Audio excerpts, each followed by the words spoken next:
You are listening to Creating Active Lives with me, Sarah Gilchrist, and my regular weekly guests, and we are all here to share the research, the science, and the strategies, as well as some of the fun, to help you to create a more active life. Welcome to Creating Active Lives, your weekly podcast all about activity with me, Sarah Gilchrist, and my guest this week, Dr. Sarah Gilchrist. We're keeping the names handy for you, so there'll be a Sarah speaking at some point. Sarah spent over 20 years working in the high-performance sport industry, and her doctorate specialised in sleep and athletic performance. And she now very much focuses on the importance of sleep with performance. So tell us a little bit more about what you do and why. Morning, Sue. So these days what I do is I spend a lot of time on sleep health education. So that's taking aspects of sleep and educating people, corporate audiences, one-to-one, in sport and physical activity sector. Is obviously sleep's important for motivation of exercise, for example. And spending my time educating people around the importance of sleep and why really it's a significant impact factor on our physical and mental health. I think, we all know sleep's important, don't we? I mean, you might say to anybody, how important is sleep? And they'll be like, oh, it's really important. And, oh, I don't feel good if I haven't had a good night's sleep. Oh, I need a good night's sleep. We use all of these terms. We know all this. But do we actually understand why it's important? And I think for a lot of people, we know, yes, it's important, but explain a little bit more about why it's so important that we sleep well. It impacts on so many aspects of our biology. There's no physiological system in the human body that isn't impaired by poor sleep or enhanced by good sleep. So it's as vital to us as food and water. Without sleep, we would certainly die. I think that the Guinness Book of Record, and when they used to do world records for how long you could stay awake and not sleep, was 11 days. But they actually don't allow that world record attempt anymore because it's unethical. It's unsafe for us to try to stay awake. We feel awful. Cognitive function is impaired. Reaction time is impaired. Our immune function is significantly impaired short and long term from poor sleep. It affects our metabolism. It affects our motivation to exercise. Like I say, it impacts on so many aspects of our physical and mental well-being that it's critical that we try and get good sleep as often as we can. And there's so much advice out there. I mean, like a lot of things, there is almost so much advice out there that people don't know where to start. So let's start with the absolute basics. How do we fall asleep? How do we fall asleep? Yeah, we don't know because we do it. We just fall asleep. What happens? Yeah, so there's two physical systems really that help us get to sleep. And the first is something called sleep pressure, or our drive to sleep. And this is something that builds linearly throughout the day. So you wake up in the morning and your sleep pressure is relatively low.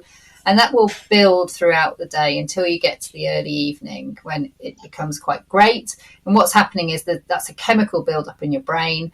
And essentially in the late evening, what happens is there's a flip-flop switch. So you flip-flop from your arousal center, your wake center, to your sleep promoting center. And that essentially takes over at the point at which you literally do just fall asleep. You flip-flop between that waking state and sleeping state. And the other thing that's happening at the same time, that they're not linked, but they do work synergistically with each other, is our relationship with the light-dark cycle. And this is our circadian rhythm in relation to sleep. So we have many circadian rhythms in the body, I'm sure you know, so drive to appetite, reproduction, hormone release, core temperature, for example. Our sleep circadian rhythm, the relationship with the light-dark cycle is our biggest driver, our biggest rhythm. And what happens is we have the sun setting at night, so it's dim light. Photosensitive receptors in our eyes send a message deep into our brain to something called the suprachiasmatic nucleus, which is the most technical term we'll talk about on a mid-Friday morning. And but that's basically your central governor for all of your circadian rhythms. And the SCN sends a message to another part of the brain to release a hormone called melatonin. And that's your Dracula hormone. It only comes out at night. And melatonin is a precursor to sleep. So we need melatonin levels to be rising in order to fall asleep. The opposite happens in the morning. The sensitive receptors in the eyes recognise that the sun is rising, it's daylight, sends the opposite message to the brain to suppress melatonin.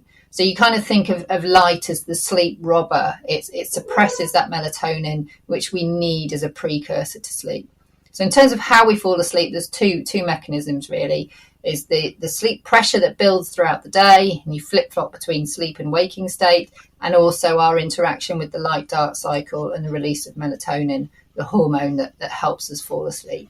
And that's probably why someone like me, I mean, I tend to be an early riser anyway, but as soon as it starts getting dark in the winter, I'm ready for bed. But in the summer, I'm up and bouncing with the sunrise, and sometimes ridiculously early, like 4 o'clock. It's like, yay, time to get up.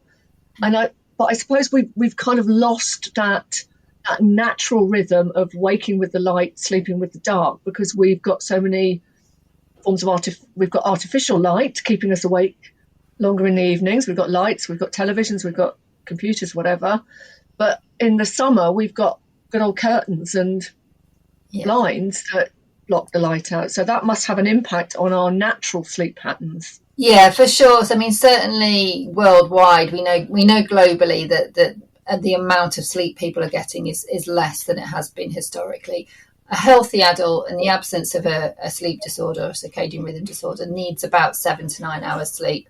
Sometimes people need a little bit less, sometimes people need a little bit more, but essentially that's what people need. And we know that time is getting shorter, predominantly due to the industrialization of populations these days, particularly in Western civilization. So like you say, technology, Generation Z have never not known the internet. So that's the teenagers these days. So there's lots of reasons to stay awake. There's lots of reasons to have light stimulation, particularly in the evening, which are preventing that rise in melatonin. And it's not just the hormone side of things. It's also the fact that if you're taking on board information, you're processing information, obviously your brain isn't in a quiet state. And in order to fall asleep, you need to be in a cool, calm, dark or dimly lit environment. And having that exposure to devices and technology, particularly in the evening, will hamper sleep.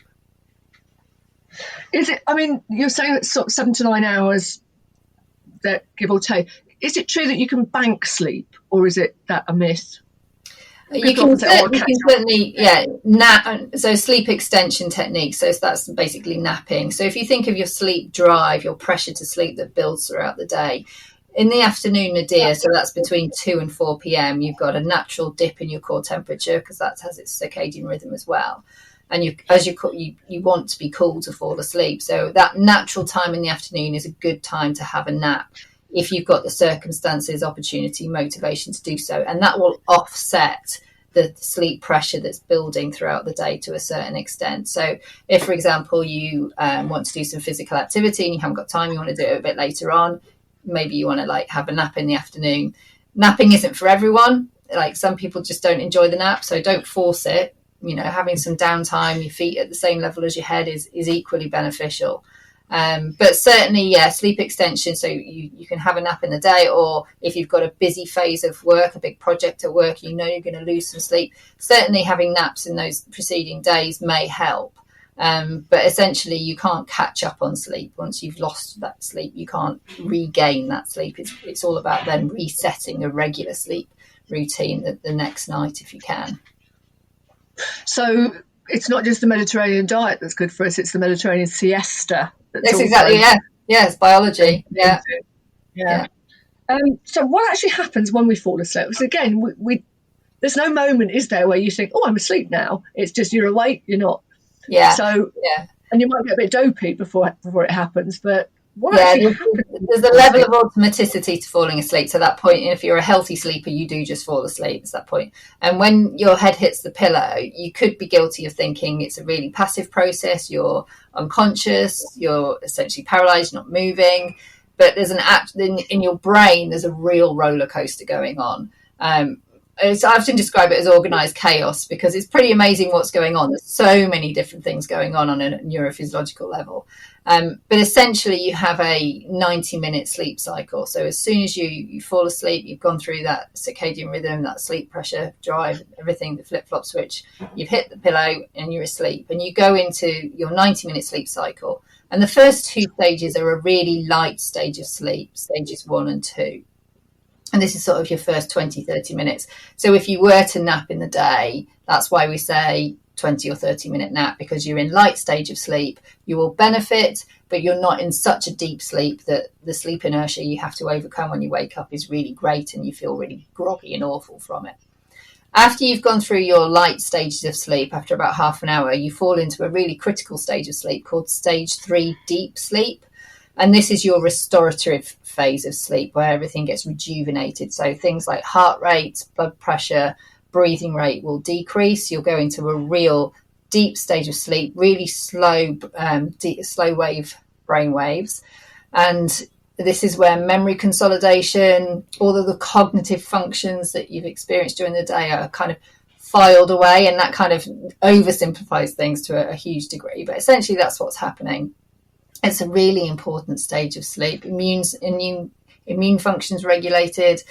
Growth hormone is released for muscle repair from exercise, for example. So that's a critical stage. And then from that, you move into your final stage of sleep, your stage 4 sleep, and that's your dream sleep, sometimes called REM sleep, rapid eye movement sleep. And this phase of sleep is thought on the whole to be really positive for our emotional stability. So you consolidate positive emotions during this stage of sleep. So if you think about alcohol, for example, that will negate this stage of sleep. So it takes away that part of sleep where you get some more stability of your emotions. So you wake up the next day and your coping strategies, coping abilities aren't quite what they were, for example. So yeah, it's really important that we get as much of the 90-minute sleep cycle as we can. We have more deep stage sleep in the first part of the night, and we have more dream sleep in the latter part of the night. So if you're shortchanging your sleep and getting up too early or going to bed too late, you're not giving yourself the opportunity to maximize those sleep cycles during a nighttime sleep bout. And it's again, it's when you put it like that, you realize that those phases, that cycle is so important in the whole phase of sleep. It's like when you're doing a workout, you need the warm up, you need the main bit, you need the cool down. It's like that. If you miss a bit, or you're kind of shortchanging yourself, really. And even if you think you've had a good night's sleep, actually there'll be an impact somewhere along the line on it. So how does sleep affect our motivation to exercise or motivation to be active? It's a reciprocal relationship, really. So we know that for sure, good healthy sleep, regular sleep, the routine is important in relation to the light dark cycle, and having that regular bedtime, that regular get up time certainly helps our mood, which certainly helps therefore motivation to do physical activity. And it doesn't have to be that you're training for a marathon. It could just accessing some form of physical activity will therefore aid your sleep, so that they benefit each other. So whether it's yoga, Pilates, a walk in the park, or running, or a spin class, it doesn't matter what it is, but having a active lifestyle rather than a sedentary one will impact on your sleep, and your sleep will therefore impact on your motivation to keep that regular active. And that's the key to it. Even if you do exercise and that will benefit your sleep, it's not something that works for a while and then you have to do more and more of it. Keeping that stimulus of physical activity, that regular stimulus of physical activity, will always help your sleep. It's not a case of you have to then train harder or train smarter to get the same benefit for your sleep. But typically 30 minutes of exercise or physical activity throughout the week not only benefit for your health, but in terms of your sleep, you get to sleep quicker, you will have deeper sleep, you'll have greater sleep efficiency. So that's the amount of time you're actually in bed versus the time that you're asleep. And so your overall benefit from deep sleep, that restorative, rejuvenating phase of sleep, will be improved from exercise. So it isn't so much what you do, it's the regularity of doing it that's important. Yeah, there's been lots of studies on the type of exercise, the duration of exercise, the frequency of exercise, the intensity of exercise, the time of day of exercise. And there are some subtleties in terms of the effect on sleep, particularly time of day. But the overarching headline is exercise. Don't move in order to enhance your sleep. A regular sedentary lifestyle will have a negative impact on your sleep, and then therefore you'll get the negative impacts of poor sleep on your health, short and long term. And we all know that, if you've had a really, really, really bad night's sleep or a couple of really poor night's sleep, we know how it impacts on us. But I'm guessing that if you're regularly not sleeping very well, you don't notice the impact as much because you're sort of used to it. So you're used to that lower level of functioning. We've talked about sort of the relationship between sleep and activity, but how does sleep affect our actual performance, particularly when we're exercising at any level? So it goes back to some of the cognitive functions that I mentioned, that your deep sleep, that stage 3 sleep helps restore. And we know, for example, in athletes, if they've slept poorly, things like reaction time are decreased. So your ability to, train is certainly compromised at that level. But it's also just not, like I say, it's your motivation, but you are, having that regularity to your day is going to certainly enhance your ability to get good sleep. But also, if you're sleeping poorly, you're more at risk for injury, for example, so musculoskeletal injuries. And then, you're going to be, if you're tired and you're on the football pitch, for example, you might go in late for a tackle, or you might not, play netball. You might not necessarily catch the ball as well as you would do because reaction time's slower, and therefore you might get, a black eye as a result. So, it's really important that, getting good sleep is going to help you in whatever kind of physical activity you're choosing to do.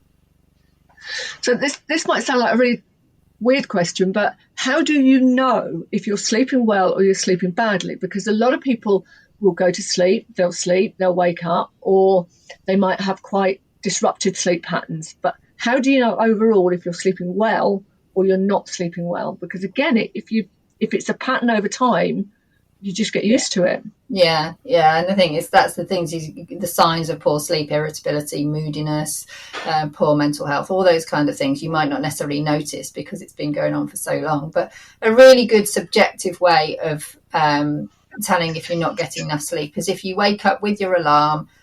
Everyone's a bit groggy when the alarm goes off, but typically you wake up, the alarm goes off, and you feel refreshed and alert and fully productive during the working day. Chances are you're getting enough sleep.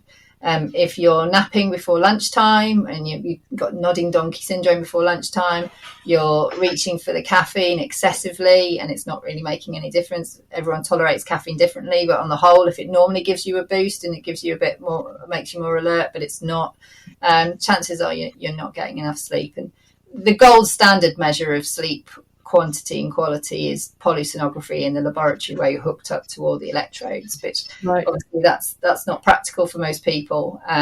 So a subjective assessment of how you feel during the day. If you have excessive daytime sleepiness, falling asleep at the wheel of a car, falling asleep, if you're in a meeting, falling asleep, particularly before lunchtime, would probably telltale signs, but a red flag that you're not perhaps getting enough sleep. So you really, most people should be more concerned about what's happening during the day rather than they think, oh, well, I woke 3 times in the night. And so as long as they're performing.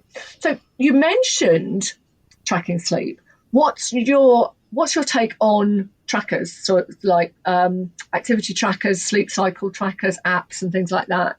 Yeah, so I often describe them as the wearables, the nearables and the unbearables.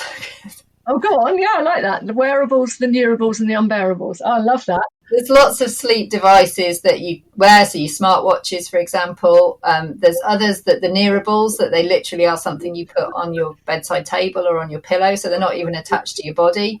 So how they can make judgments on your sleep architecture and they're not even linked to your body a little bit far-fetched in my mind. And then there's the unbearables, where literally like things like sleep trackers you could wear around your head, stories of people just ripping them off in the middle of the night because they're just uncomfortable and make you hot, for example. So yeah, I think, like I say, the gold standard for sleep quality and quantity assessment is polysonography in a sleep laboratory, which, like I say, is obviously not practical for everybody. The various sleep devices or sleep trackers on the market, on the whole, aren't validated against PSG. So what I always say is they are useful to monitor a change. So if, for example, you think you actually do need an extra hour's sleep per night and you want to increase that, it's behaviour change. It might be quite a shock or quite hard to suddenly increase your sleep by an hour. So maybe you want to do it by 10-minute increments over a period of time. And you want to quantify that. Well, a sleep watch will tell you if you've been successful with that and will monitor that change. But when they get into what's called the sleep architecture, so a description of your sleep in terms of REM and non-REM sleep, I get a little bit nervous as to the accuracy of that. And also I find that people then get hung up on the numbers and worry about that rather than actually focusing on some good practical strategies to help get good sleep, obviously in the absence of a sleep disorder, which does need a clinical referral. So yeah, I'd say they're good. They're useful to a point. But for example, I have a smartwatch. I don't wear it at night. I'm not interested. I know myself well enough to know whether I've slept adequately or not by how I feel day to day. Yeah, I don't wear mine at night. And the only time I did use a sleep tracker on the phone, it just annoyed me because it was too close, and I don't like phoning you at night. Yeah, I suppose, but you're right. Some people do. It's like, oh, let me see how I've slept. But really, when you wake up, you kind of know if you slept well or not well. Yeah. So you're much better off going on how you cope during the day, I suppose, than relying on something that says, oh, you slept really well, when you actually think, but I'm really tired and I feel really grumpy. Yeah. So it's having that self-awareness. It's like physical activity, or if you're training for something, it's like knowing, oh, actually, have I pushed it too hard? Have I trained too hard? And actually I need a recovery day, or I need to change that session. I don't need to do an intensity session. I need to do a recovery session. It's just having that self-awareness as to how are you alert? Are you refreshed? Are you fully productive during the working day? If not, then make some changes. If you are, then great. And sleep is individualized and it will change. Life, I always say, be pragmatic. We talk about sleep routine, but don't make that become stressful. If life gets in the way, if you're ill, or if the children are ill, or there's a project at work, your sleep may be compromised for that period of time, but you will return to good sleep and a good routine again. If you're protecting your time, you're valuing your sleep, you will get back to it. So talking about routines, what would be a good routine for people to get into? I mean, I know it's very individual, but broadly, what are the good things to do? So a useful starting point is if once you've worked out how much sleep you need, so say, for example, you need your 7 hours and you have to get up at 6 a.m., the anchor to your day, the time cue for your day is usually the get up time, because you've got commitments in the morning, commute, school run, whatever that may be. So if you work out the time that you need to get up and work back from that as to the actual time that you need to be asleep, whether that's 10:30, for example, to give you your block of however much sleep you need, your 7 to 9 hours. And then it's working out your wind down routine, so your strategy to get to sleep in the evening. So if you know you need to be head on the pillow, lights out, asleep at 10:30, give or take, then what do you need to do in the 1 to 2 hours preceding that? So at 10:15 you're not packing the school bags, unloading the dishwasher, and then getting into bed in a stressed state. You need to be in that, like I say, in a cool environment, calm, relaxed, ready to sleep state. And it's just working out what you need to do for your downtime. Everybody's different. And being pragmatic about it. But if you can have, like I say, a regular sleep routine, on the whole, you're in a better position than not having one at all, or not considering it, on the whole during the week. Life gets in the way, particularly after the last 2 years. We need to get out, we need to socialise, we need to see people. but it's like everything in life, just having everything in balance so that you have a healthy approach to life and to your sleep. So is there anything that we shouldn't be doing in the hour or so before bed? Yeah, so there's quite a few things. I mean, obviously it is individualized. Some of these things would affect people more or less, depending on how you are. But certainly caffeine, ideally not after lunchtime. But some people can have a cup of coffee before bed and it doesn't affect them. How you metabolize caffeine is different for everyone. But obviously avoiding the light, we talked about that. We used to say about exercise before bedtime, but actually we know that as long as it's sort of, anything less than 90 minutes before bedtime is actually fine, unless you particularly find it affects you. But as long as you're not finishing exercise within an hour of going to bed, that's fine. So the screen time, and then, having a cool environment, trying to, if you're prone to anxiety, perhaps avoiding news stories or reading things that are going to, increase that anxiety before bed. So really just focusing on relaxation techniques, whatever works for you, mindfulness, breathing exercises, reading. A warm bath can help because it accelerates that cooling of the core temperature, which will happen in the evening naturally. Journal writing is popular at the moment. And then if you do find that you have one of the most common sleep disorders is insomnia, which is that persistent wakening or a persistent inability to fall asleep for a number of weeks. You can try things like cognitive behavioral therapy for insomnia.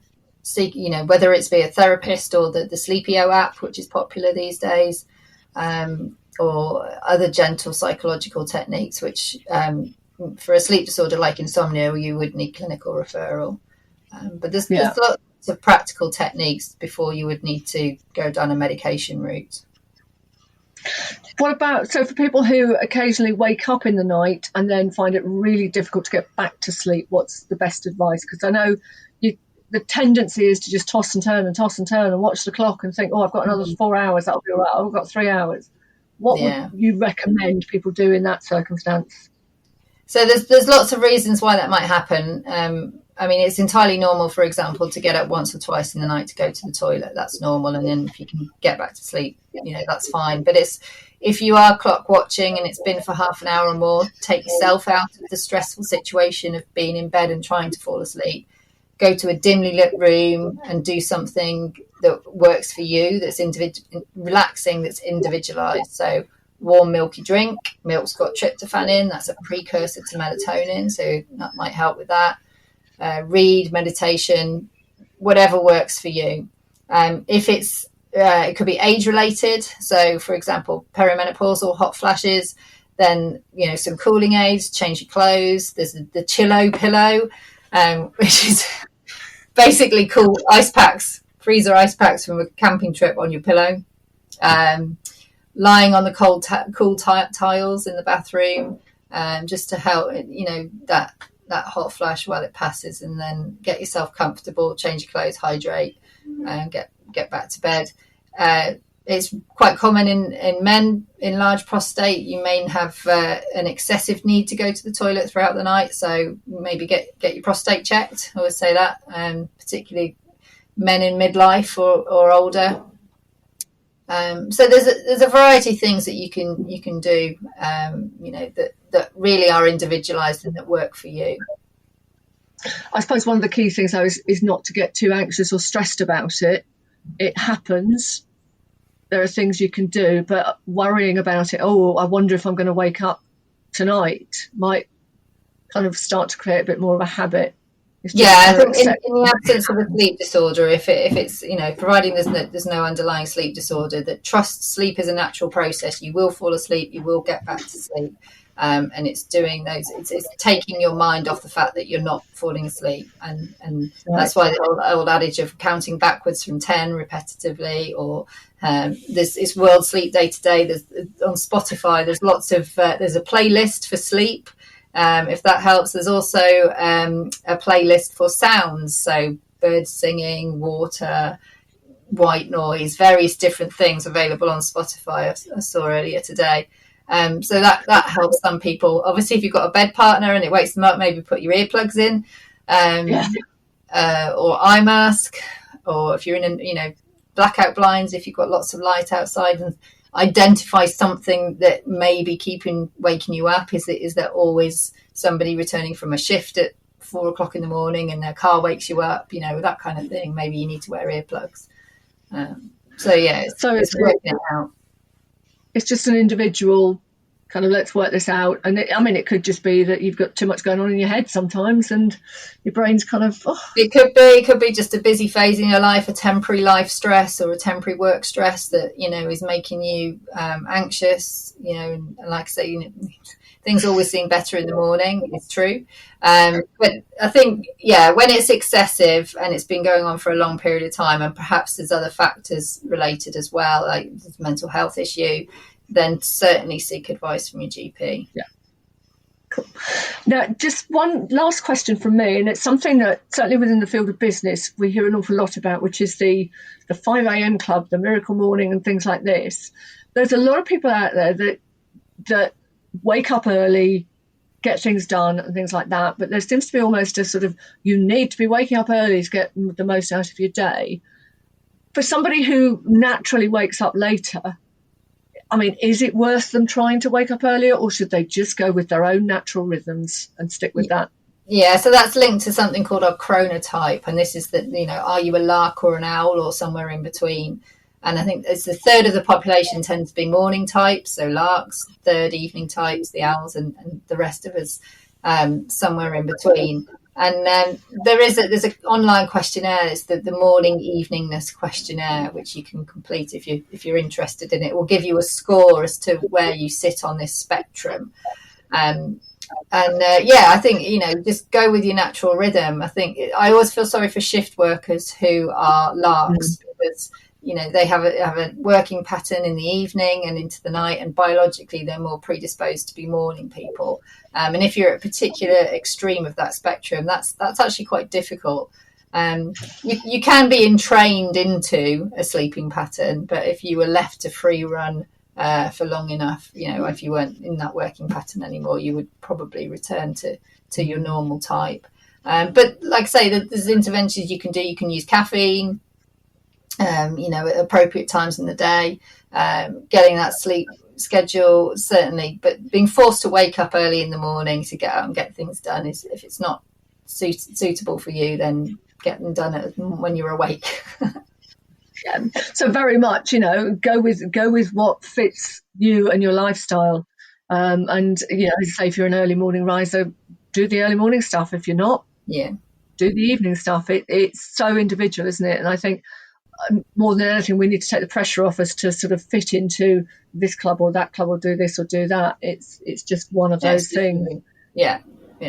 And just be very aware of your own sleep patterns, needs and habits, and just try and just get a regular routine, not a rigid one, like you said, not rigid, but just overall a sort of regular routine so that your body knows, bedtime, sleep time.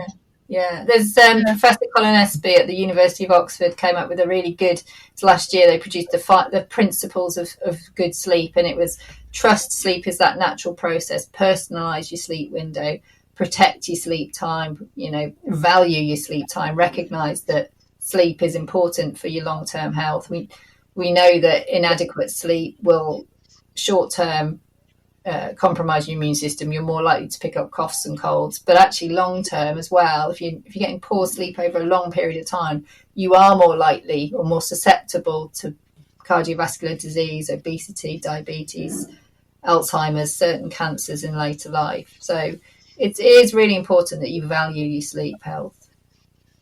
So those of you out there who have good sleep patterns and good sleep health, well done.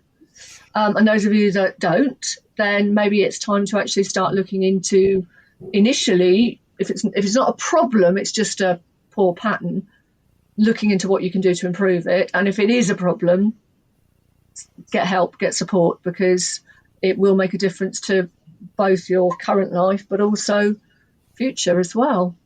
Sarah, thank you so much. It's so interesting. And as I say, I think we all know how important sleep is. but sometimes we need a little bit more information about why and what happens and what we can do. But I think my big thing is maybe just take the pressure off yourself that you've got to sleep this way or that way or this time or that time. Just do what works for you, because it's more likely to result in a good night's sleep. Any final tip for anyone that you would say? What would be your one big tip? I think the good news is sleep is free. You know, it's the ultimate performance enhancer, but it's free. So, embrace it and, get as much as you need when you need it, and value it. And if you need a nap, have a nap. Have a nap, yeah. Yeah. Just lie down. Yeah. Yeah, so there's a good excuse for us all to have that little... to be honest, I do quite often. I'll have half an hour just lying down, staring into space or meditating, and I do feel the benefit. Oh, yeah. Game changer. Thank you so much for joining me. Where can people find you if they want to find out more about you? I will put links in your bio, but if there's an obvious place people can find you. Yes, my website's gilchristperformance.co.uk. I'm on LinkedIn, Dr Sarah Gilchrist, and we got Gilchrist Perf on Instagram. And all those links will be in there. Again, thank you so much for coming along to talk about sleep. And thank you all for listening. You've been listening to Creating Active Lives with me, Sarah Gilchrist, and my guest this week, Dr. Sarah Gilchrist. Thank you very much, and we will see you soon. Thank you for listening to Creating Active Lives with me, Sarah Gilchrist, and my guest. Join me each week for more on how to create and sustain everyday activity, and follow me online at Fitness Career Mentor or Fabulous if you're interested in career development and more on creating active lifestyles.